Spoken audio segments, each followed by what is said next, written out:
안녕하세요. 이것은 대한여한의사회입니다. 오늘은 스마트워치 건강 데이터를 한의학적으로 해석해보는 시간을 가지겠습니다. 한의사 박재은 원장님을 모셨습니다. 네. 안녕하세요. 해음한의원에서 진료보고 있는 박재은 한의사입니다.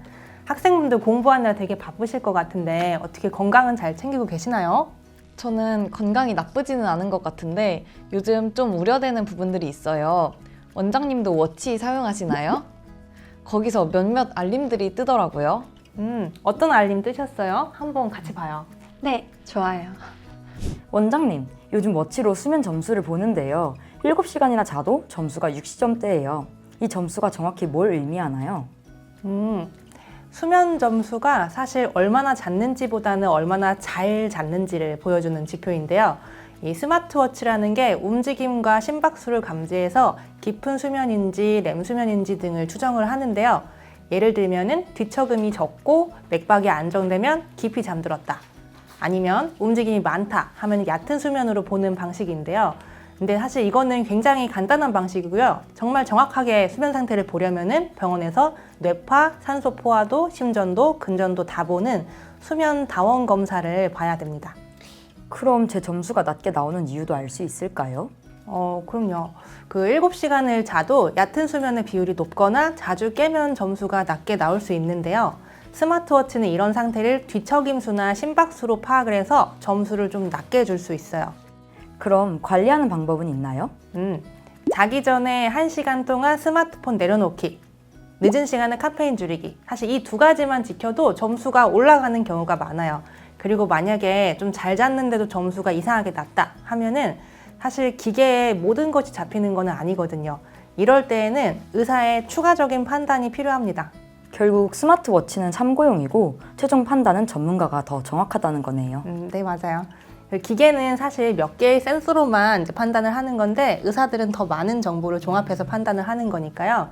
스마트워치 그래프는 이제 좋은 참고 자료지만은 몸 상태는 전문가와 꼭 함께 확인을 하시는 게 가장 정확합니다. 그럼 한의학에서는 수면을 어떻게 보나요? 한의학도 사실 일종의 다원 검사 같이 그 맥박 보고 안색 보고 눈빛 보고 호흡 깊이도 보고 목 어깨 긴장도도 막 만져보면서 여러 가지 신호를 종합해서 한의사들이 판단을 합니다. 원장님, 워치로 심박수를 확인하면 안정시 심박수랑 운동 중 심박수가 나오는데 가끔 제 심박수가 평소보다 높게 나올 때가 있어서 걱정돼요. 정확히 뭘 의미하는 거죠? 스마트워치에서는 이제 안정시 심박수, 운동 중 심박수, 심박 변동성인 HRV 등을 합쳐서 내 심장 박동수의 경향성을 보여주는 건데요. 이런 스마트워치의 심박수는 단순히 내 심장이 얼마나 빨리 뛸 수 있나를 보여주는 게 아니라 우리 몸의 긴장도, 회복력, 심혈관 상태까지 종합적으로 나타내는 지표입니다. 그러면 심박수가 조금 높게 나오는 건 문제가 있을 수도 있는 건가요? 꼭 문제가 있는 거는 아닐 수도 있어요. 예를 들면 센서 방식과 환경 따라서 실제 수치와 좀 차이가 나는 에러일 수도 있고요. 아니면 스트레스, 카페인, 운동 후 수분 부족 같은 요인으로도 일시적으로 심박수가 잠깐 높아졌을 수도 있어요. 예를 들면은 목 어깨가 뻣뻣하거나 호흡이 얕아도 심박수가 조금 불안정하게 나올 수도 있고요. 이게 사실 한의학에서도 진맥이라고 해서 요 심장 박동의 변화를 체크를 하는데요. 이런 식으로 손목에 손가락을 올려보면은 심장이 두근두근 뛰는 게 느껴지거든요. 이를 몸 전체의 긴장도, 신경 균형, 순환 상태 등과 연결을 해서 해석을 하기도 합니다. 그럼 심박수를 안정시키려면 어떤 방법이 좋을까요? 호흡을 조절해 보시면 되게 좋아요. 한 3에서 5분 정도 심호흡이나 복식 호흡을 하기만 해도 심박수가 서서히 내려가고 심박 변동성도 개선되는 경우가 많거든요. 이런 생활관리 뿐만 아니라 한의학에서는 체질과 상태에 맞는 한약이나 차를 활용을 하기도 합니다. 그럼 심혈관계를 안정시키는 데에는 무슨 차가 있는지 알 수 있을까요? 대표적으로 대추차 들어보셨죠? 그 혈액순환을 돕고 마음을 진정시키고 피로 회복도 도움을 주고요. 캐모마일 차도 좋은데요. 신경을 안정시키고 숙면을 돕는 효과가 있습니다. 또 작약차라고 해서 근육 긴장을 완화하고 감각이 예민한 사람을 진정시켜주는 차도 있고요. 이런 차들이 모두 체질과 상태에 맞게 활용하면 스마트워치에서 확인되는 심박수는 물론 긴장을 좀 자연스럽게 안정시키는 데 도움을 줄 수 있습니다. 실생활에서도 쉽게 접할 수 있는 차들이니까 꼭 마셔봐야겠어요. 원장님, 제가 워치로 체중분을 측정해 봤는데요. 예전엔 헬스장에서 인바디로만 보던 걸 이렇게 손목에서 확인하니까 신기했어요. 체수분량이 정확히 뭔가요? 우리 몸이 사실 물로 이루어져 있거든요. 그래서 물이 체중의 한 50에서 70% 가까이 차지하는 제일 많은 성분인데요. 모든 세포에서 생명 유지에 중요한 역할을 합니다. 그래서 우리는 이제 이를 통해서 간접적으로 건강 상태를 확인할 수 있는 거고요. 그렇다면 체수분량이 많을 때와 적을 때 우리 몸에서 어떤 현상들이 생기나요? 그 부분이 사실 제일 다들 궁금해 할 텐데요. 체수분이 너무 많다 하면은 우리는 몸이 무겁고 붓고 속이 더부룩하거나 쉽게 피로감을 느낍니다. 의학적으로는 순환기 이상이나 심장 기능 저하와 관련이 있을 수도 있고요. 반면에 체수분이 너무 적다 하면 입이 마르고 피부가 건조해지고 심하면 열감이 위로 올라와서 얼굴이 빨개지기도 하고요.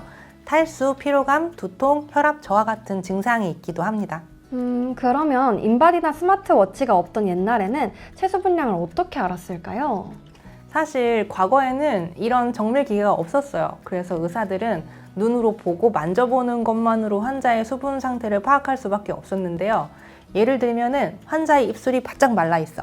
그러면은 몸에 수분이 부족하구나 판단을 했고, 반대로 피부가 팽팽하게 부어서 하얗고 빛나는 광이 난다 하면은 아, 부종이 있구나 라고 이런 식으로 짐작을 했습니다. 아, 그럴 수도 있겠네요. 네, 조선시대에는 이 오진으로 높은 신분의 환자한테 해를 끼치면은 뭐 귀양, 파직, 뭐 심하면 매질까지도 당할 수 있었기 때문에 옛 명의들은 아마 이런 기계 없이도 환자의 상태를 죽을 각오로 정확히 좀 파악을 할 수밖에 없었을 거예요. 정말 놀랍네요. 근데 지금은 인바디 같은 기계가 개발되어서 숙련되지 않을 사람들도 체수분을 정확하게 재고 있는데요. 그것도 모자라서 이제는 손목에서 잰다니 정말 기술의 발전이 대단해요. 저는 올해 본과 2학년이 되고 나서 수업이 너무 늦게 끝나고 하루 종일 학교에 있는 날이 많거든요. 그런데 요즘 워치에서 걸음수가 줄었다, 1시간 넘게 앉아있어요, 일어나세요, 이런 알림이 계속 떠요. 이렇게 앉아있는 시간이 길 때 어떤 건강 신호를 나타내는 걸까요? 그 알림이 사실 좀 귀찮아 보이지만은 꽤 중요한 역할을 합니다. 그 걸음수가 부족한다는 거는 사실 우리 몸에 순환이 안 되고 있다는 뜻이고요. 오랫동안 앉아있으면 하체 쪽으로 피와 수분이 몰려서 순환이 잘 안 되고 쉽게 피로해지고 기운이 없게 됩니다. 심지어는 혈전이라고 해서 핏덩어리가 생길 위험이나 살이 찌기 쉬운 체질로 변할 수도 있어요. 그래서 워치가 일어나세요 라고 알려주는 거는 단순히 운동하세요를 넘어서 혈액순환을 좀 시켜주세요 라는 의미로 받아들이시면 됩니다. 그럼 워치가 순환 상태 알림이 역할을 하는 거네요. 정확해요. 사실 움직이세요 이게 조선시대 궁중 의사들이 왕에게 맨날 하던 말이거든요. 조선시대 임금님들이 하루에 10시간 이상 자리에 앉아서 일을 했대요. 그러니까 따로 운동할 시간도 당연히 거의 없고요. 그 와중에 아침부터 밤참까지 하루 5번에서 8번을 식사를 하는데 신체 활동이 거의 없었다고 합니다. 와, 지금의 극심한 사무직과 비슷했겠네요. 맞아요.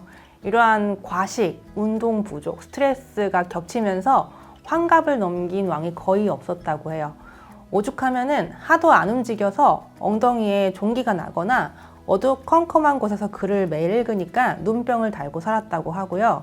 혈액순환이 너무 안 되니까 의료 목적으로 온천역을 시키기도 하긴 했는데 기본적으로 운동도 품위가 떨어진다고 해서 아무렇게나 할 수가 없으니 그 결과가 평균 수명 46세였다고 합니다. 46세요?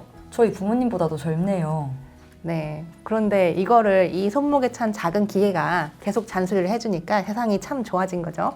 과학기술이 우리 몸의 순환 건강을 왕의 주치의처럼 챙겨주는 시대가 된 겁니다.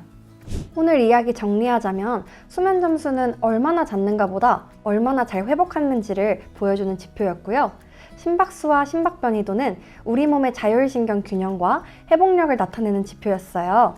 또 체수분량은 우리 몸을 구성하는 물의 양이자 순환 상태를 보여주고 걸음수나 활동량은 우리 몸의 에너지 흐름을 반영하는 지표였네요.